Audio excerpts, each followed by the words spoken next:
What is that one? Yeah, I think I said yesterday about like messing up. That's because that's coming as an RGB out. So we don't need that, do we? It's fine, it's in now. Yeah, but it's different. Oh, just here. You got it.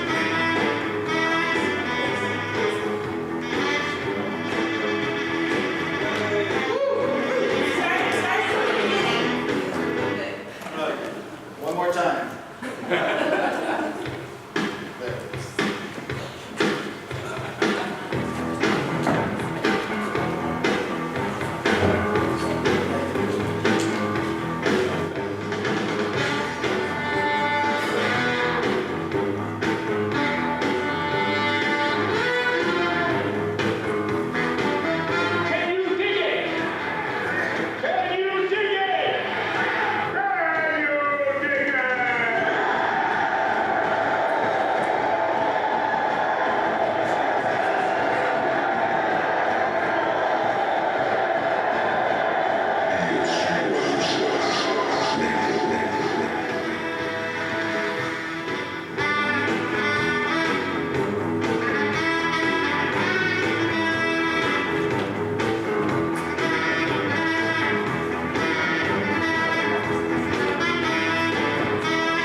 Ladies and gentlemen, I bring you Rochelle Lockridge on Levine, Mariana in a DS106 thing happened on the way to the 3M technical room. We're on mission from open. I don't know if you guys watch the Blues Brothers.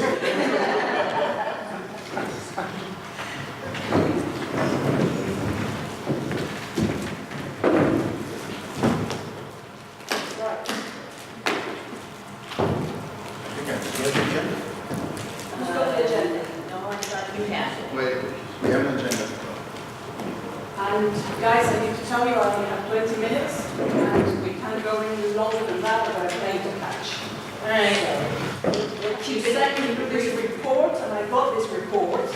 I've had a chance to just briefly scan it. I don't know really what is it that we're doing with this DS106, and anyway, 20 minutes to tell me what it's all about. We've got the PowerPoint ready for you. PowerPoint. What's wrong with PowerPoint? I thought when you said this whole 3DS106 thing was supposed to teach you how to do creative stuff and communicate effectively. Is this all you've got? We got the vision. Yeah, don't we have it on here? Yeah, how about Okay, we have a designer who drew this for us. Yes, one from our design department, Julia Forsyth, she made this for us. Ah, this is more like it, isn't it, guys? Okay, here we go, 20 minutes.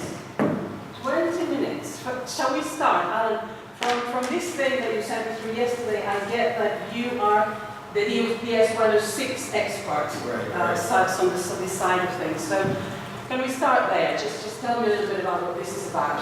Absolutely. Please be mindful of my findings. Yes, of course, boss. But we have this large group of people here. You are at our meeting, okay? So we need to. Most people in our organization, are you aware of DS106?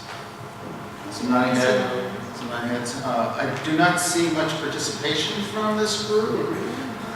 They know I'm short of time. So okay.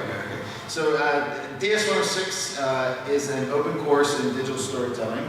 It originated at the University of Mary Washington as a course to teach students principles of communicating in media. Our agent there who started this in the field, his name is Jim Broom. He's kind of low on the organizational ladder. But he had this idea of having students not only create and express themselves in media, but do it in a domain of their own. So they publish in their own blog space. And then it was a year later that within the organization, there was this idea to open it up to the world. So DS106 operates along a lot of the ideas of open pedagogy and teaching in the open. So it's been running for 3 years now in various formations, sometimes in the Fredericksburg, Virginia office, sometimes in offices in New York and Florida, and even Tokyo, Japan. We've had outliers of this course in action. And then we ran a super secret experiment. Well, it wasn't so secret, but we decided a few months ago to see what would happen if we ran a class where no one was in charge, and this was the headless operation. Class where no one was in charge? There was no teacher. It was totally open. And we have, what happened? well, you have some preliminary chart data here. This one here? Yes, yes. Yeah. So you can see the numbers there. They hopefully will impress you. Yeah, they are pretty impressive. That's the open wet island. Come on. We're yeah. Well, and this is where Rochelle comes in. Yeah, well, that's where I was wanting to go next. I think clearly you did this teacher-less thing, and then you thought this was a good idea for us to do this. So Yes. Well, I had done actually the teacher one over the summer, and the 5-week lightning class of DS106, learning how to do digital storytelling and learning how to use to be in communications and how to have a digital presence. And I thought, this would be great. Let's take this into 3M where I'm working. Learning by actually doing it with a community of people. So I sent out a notice, and to my group, we have an internal thing called Spark, our internal Twitter. And I had people say, okay, I'll play with you. And we created our own little community to peer-to-peer learning to be able to do this stuff. what's your sense about how this is supposed to help 3M? This, it seemed from what I saw on Spark and everywhere that, everyone was having a lot of fun making things, but business, what's the benefit? Yeah, business is very, very important. And of course, anything that we do with the company, even if it looks like it's having fun, we're wanting to make an impact on our bottom line. And as you remember when I came here last month when we were talking about it, the culture, a change in culture can affect the bottom line by up to 30%. We do all kinds of things that can make 2 to 3% of a change in the bottom line, but the culture change. And I felt that this would help to change the culture, that we can communicate better, that we would have a better chance of doing technology transfer in the organization, that people who are actually talking to each other, having fun, they're more relaxed in what they're doing, and they're able to then go, when it comes to the time they're doing their real work, they have practice in the ideas. I must say I have seen some improvement. Some of the people that I know are involved in this experiment. I've seen quite a lot of improvement in how they're interacting and collaborating with the rest of us.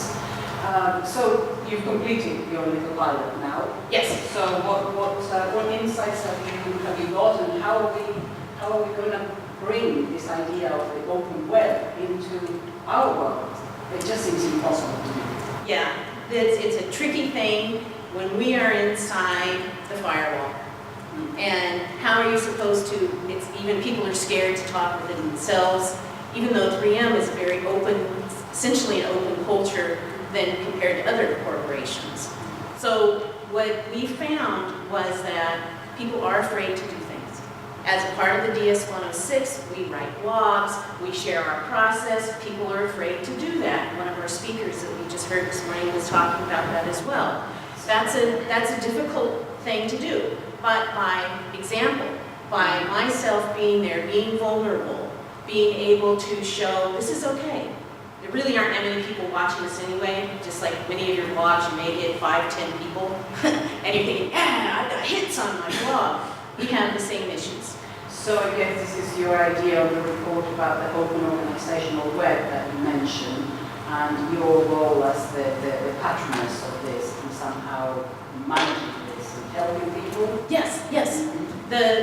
patroness role sort of just came about making up, somebody had said, oh, we're doing it as open discussion, and just people can come in, drop out, we're discussing certain things, but we do have assignments set up. And they said, oh, it sounds like a salon. Sounds like from the, and so I went with that, and then. Not very business-like, but yeah. No, not very businesslike, and typically a salon was sponsored by a rich female patroness, and I took on that role, not a rich person. All I did is I showed up, and we had once a week to be able to come together. I did all the assignments, which is what DS106 is about also. There aren't instructors as per se, especially during the headless one, and you do with them. So I am showing that, I'm making myself vulnerable to everyone else, and then they feel more comfortable, and I create an atmosphere of that people can take risks, that they're not so afraid to be there. They see me, I'm out on the edge, I'm trying things, I'm okay, so they'll just take a step. They'll try one more. They see that they're not slammed down, so they take one more step. Did you actually ask some questions after they finished the pilot about benefits and, what kind of benefits did they find? Yeah. We had about 12 people who originally had said they would want to do something, and 8 of them made some type of artifact, some type of an animated GIF, some type of a spreadsheet, something that they could use. And at the end of it, I went ahead and recorded them. I did some audio interviews with them. And they were able to tell me what they liked, what worked and what didn't work. And some really interesting parts of that were the technology transfer. That they found, and I'll give you one example of that. One gentleman had been trying a lot. He had a certain process where he had this stuff, this sticky, gooey stuff, it's called an elephant snot. Getting very tight. Yes, we had some elephant snot.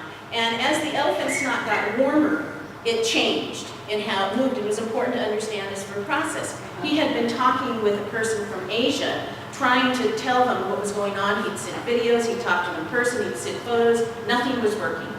He came in, he learned how to do an animated GIF.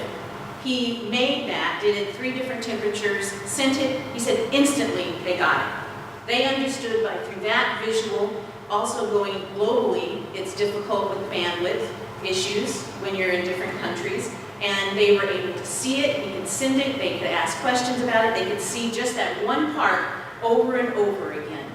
They talked about this. I remember hearing about that, perhaps an important project for us, so I remember hearing about that. How do you, so your sense is that it's important for us to find some way through to this open web? Yes. And why? As we've been talking about, the corporations more and more need to be able to collaborate. 3M has had an ability and an edge on other companies because we are like 60 small companies together and we're all talking to each other. But we're losing that advantage. And we've got the 15%, of course. And yes, and we have our 15% time. So 15% of your time, you're allowed to be creative. One day a week, you can work on pretty much something that is whatever you want as long as it's for the company. And of course, there's that video that Sean made us watch the other day about open cultures and creating open cultures and how that helps innovation. And of course, that's the business angle, isn't it? Mm-hmm. It's important. It's important. So what are the challenges that you see having done this? Just that, I'm not aware that this has really been done to consider taking we say open, and we think it's like wide open, released to the world, and there's ways of being internally open that are important, and the patroness is the connector. Well, what I see here, which is helpful, is to maybe separate out the idea of, open technology, open community, open methods of interacting, isn't it? I mean, that's really what we're talking about. So we can't do open technology because we have 3M. Yes. But the other stuff, maybe it's something that we can do, and we can learn from the stuff that you've done out in the open. And by me being in both worlds, instead of being a consultant coming in or just on one side, I can act as, you know, the 3M Tegaderm, where that strip that you have, the bandage where it can breathe, and only the good stuff comes in and the bad stuff, you know, and that works. So it's like that. We have a corporate firewall, but we're able to let some stuff go out that should go out, and good stuff come in. The DS106 was able to come in, and I was there to say, is this technical? Okay, we can't put that out. So that would also, if we were to have many of you, Yes. over time, that could be something that we could do with something else other than digital stories. I think there's some people here at the table who could be others, right? Yeah. What maybe they should provide some input right now. Yeah. It's Q&A. How are you doing? Listen, guys, I only have 10 more minutes, so if anybody else has got any other questions, anything that you're kind of interested in finding out, because I'm going to have to bring this to a close in about 7 minutes, tops. I have a question. Yeah, go on, yeah. So it is just so this is really exciting for me because I'm really excited about pushing sort of stuff that I'm doing within academia into industry and exploring that space between academia and industry. But what's next for 3M? What's next for 3M? What's next for 3M is, I'm 3M. So because of the 15% time, we can go under the radar. And I'm slowly building it out. And what we did is we put this into a year-long now, sponsored by the Technical Collaboration Chapter, our R&D organization. We opened it up to more people if they wanted to come in. So now it's not just R&D. It is a couple of other people who are doing it, and we're testing it out. So it's a little bit, and then a little bit more, and we'll see how it goes. I'm trying to be careful not to activate the corporate immune system, which is a difficult thing until I think somebody was talking about it the other day that we don't do something, or we're afraid to do something if we don't know about it.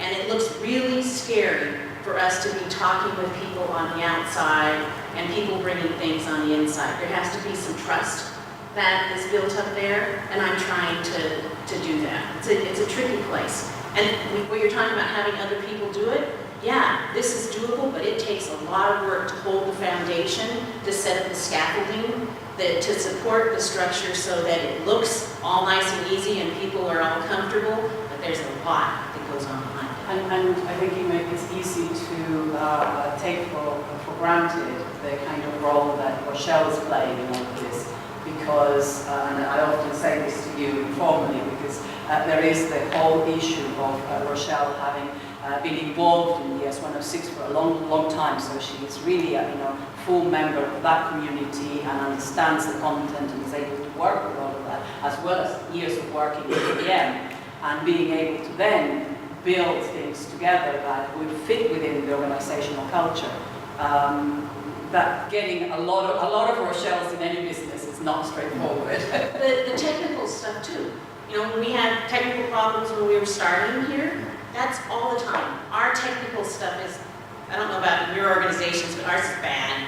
And what I say is, it's bad, whine about it, get over it. This is what we have to work with, and figure out how to do it.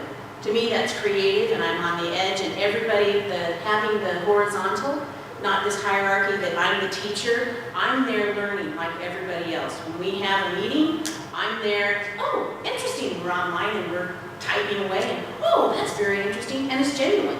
So they feel comfortable in doing that too. Does that answer your question? It is, can I follow up?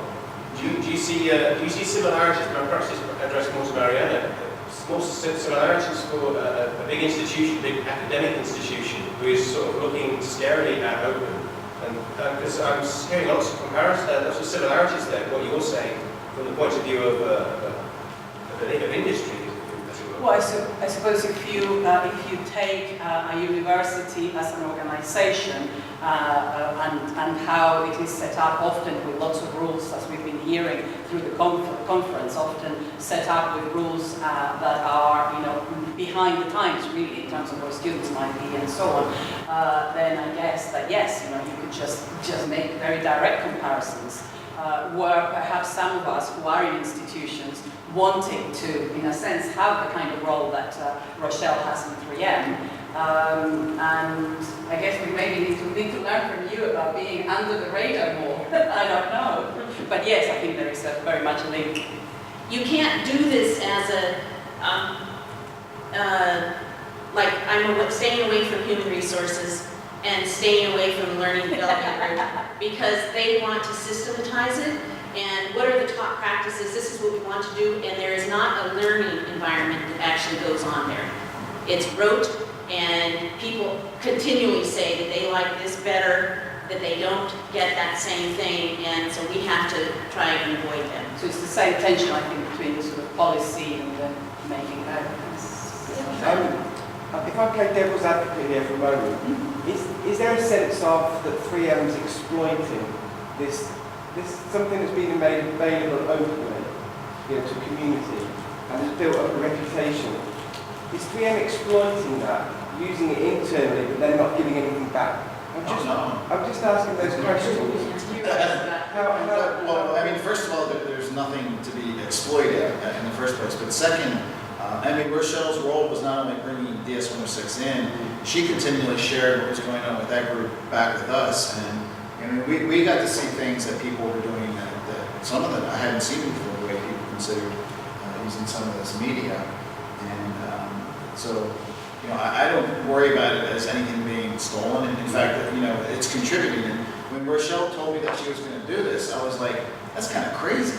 How are you going to make this work? So it was for us a grand experiment to see how, because everybody says DS106 is great, but yeah, it works in a creative academic area. It can't work in math, or it can't work in other domains, and it did. And a different flavor of it. I'm teaching a class right now. It's for they're full-time employees of a major U.S. consulting company. They all work for Deloitte, but they're taking a graduate program. So, but we're not working with inside the firewall, but they're coming in with the corporate mindset, and they work a lot in training and development and HR. But their director wanted sort of a different approach to the way people learn how to communicate. And I would say, this is a personal view, I think that we've had, because of the setup of your, the course that you're doing right now, we outside, in terms of the open participants, haven't really had a lot to do with what they're doing. But I think in the case of Rochelle, because she was investing a lot of time to bring back, and she would republish posts that other people were, that the people inside 3M were happy to do, we really felt like we were learning with them. The reason I ask is when I talk to staff internally locally where I am, they always say, oh, I'm going to put, I want them to put BY as their standard Creative Commons license, but they always want to put them on commercial. Yeah. There's that thing about, no, we don't want anybody to make any money out of this, or benefit commercially. And I just wonder whether you had those conversations or whether you just discounted that. It's with DS106, it's easy, but go on. I've heard that forever, and I can't say I've heard of too many cases where someone's really gotten rich off of someone else's content. I mean, no offense, it's good stuff, but it's not commercial grade. John is, of course. They might have saved a lot of money. They might have saved money. Yeah. That's another way of Yeah. saying potential. But it's interesting, I know, because when I teach my class, the first thought that students is I don't want to share my stuff because someone's going to steal it. And I think people come in with this mindset of their ideas can be stolen. Can I ask Rochelle, do you think the corporate immune system you talked about would be as much worried by the openness or by the creativity? Wow. That is such a good question. Because of the particular group that I'm in representing the technical people in R&D, and our 15% time in 3M prides itself on being innovation, they can't really say no to that part. Politically, they kind of have to go along with this stuff of being creative. But I have been told in the past things like, oh, she just makes fancy presentations. And so it can be used against you. There are sharks that you have to deal with. And the second part of your question was, so that was the creativity part. and what was the- I was just wondering whether the creativity would be more an issue than the openness. Okay. The openness is the biggest one.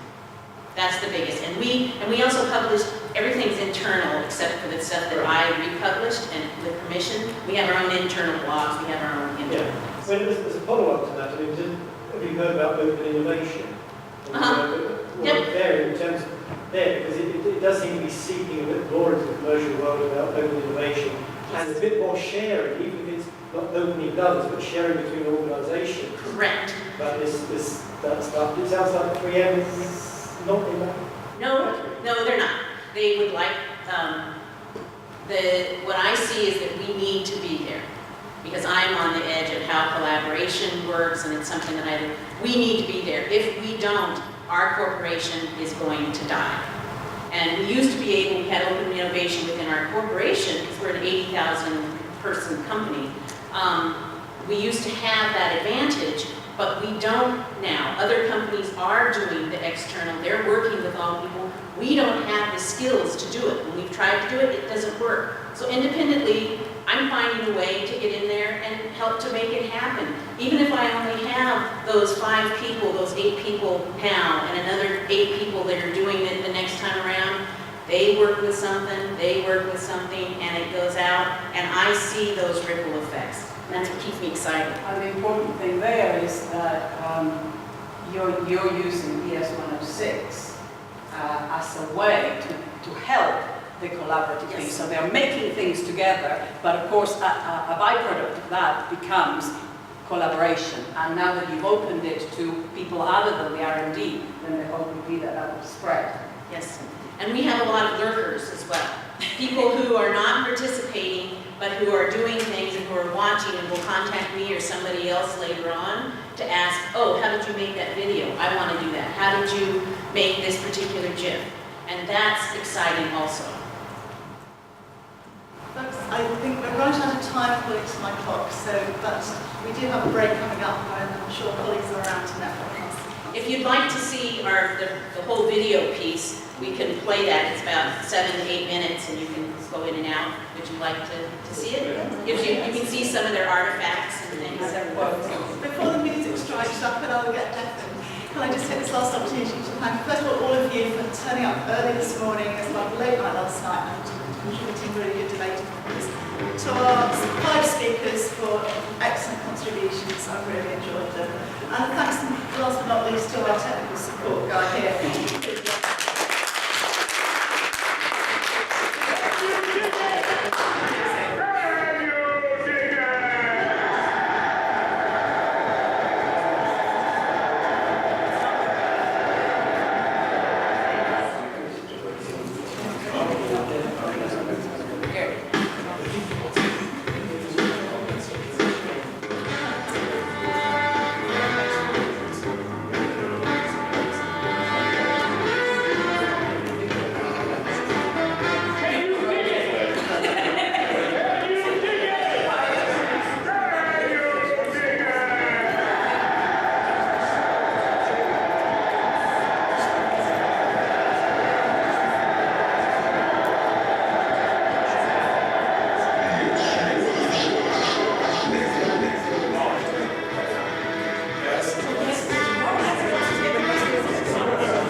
That means that along with teaching reading, writing, my 11, 12, 6th grade students who are often dying and teaching reading.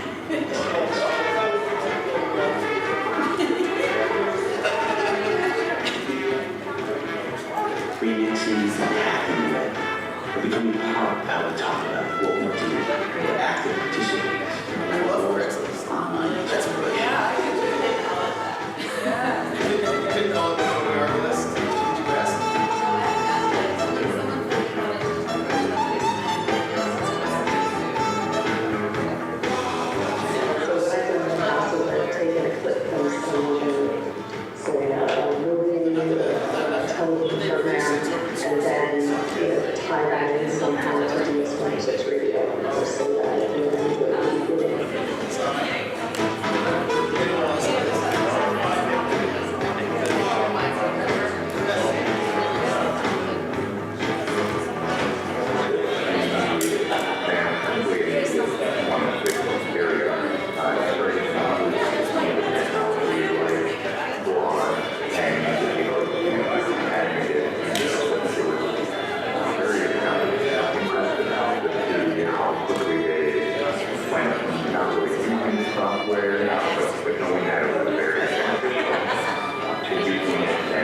quite a few things that directly apply to my job that I had no idea that would be something that would be possible. So I would say just go for it, at least try.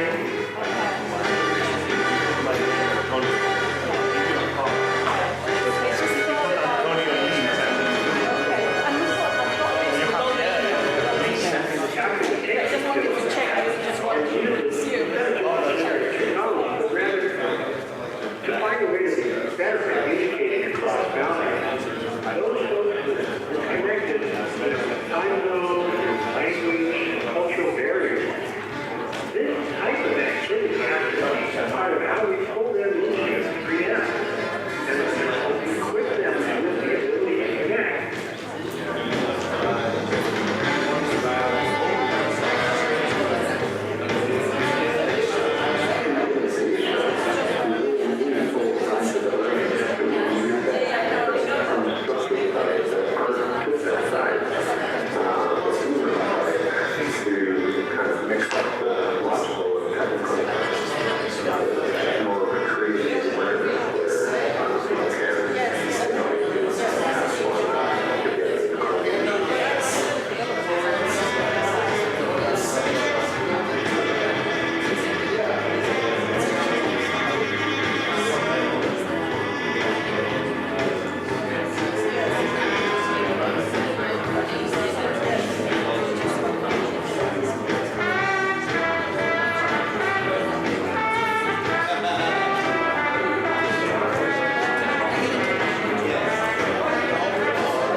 I do that.